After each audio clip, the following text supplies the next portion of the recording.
Masarap ba siya? Ano nga ba yung tinutukoy ko? Tapusin mo ang video para malaman mo kung ano yun. And syempre, do me a favor, please to subscribe and click our tiny notification bell so that you'll be updated every time we have a new upload videos. Disclaimer din po, ang video po natin ay para lamang po sa may bukas ang kaisipan at may malawak na pangunawa. Kung wala po tayo nito, maaari na lamang pong mag-skip at mamili ng mga videos na nararapat para sa inyo. Ayun.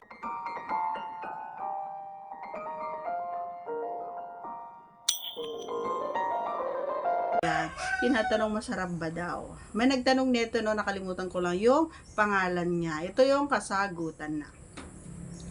Masarap ba kapag basa?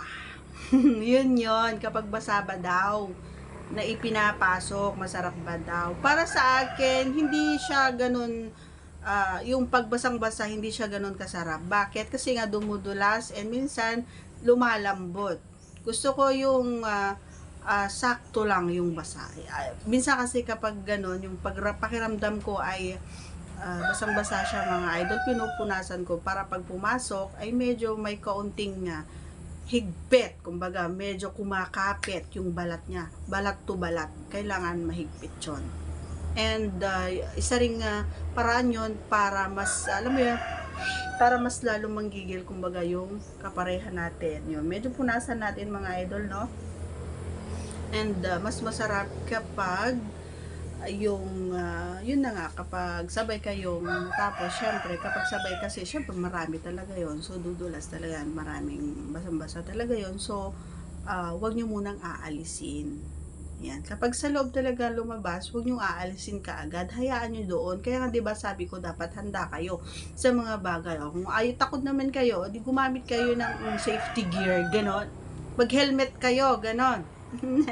Pero para sa akin, ayoko yung may ganon. Ayoko yung may supot-supot. Ayoko nung may inilalagay.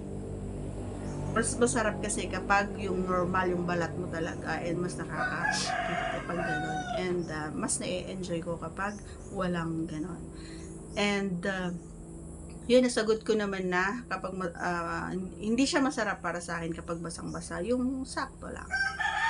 Huwag naman yung dry na dry kasi syempre malambot yung and manipis. So may possibility na magasgas or mapunit ganyan. So ako lang din yung mahihirapan. So yung konti lang.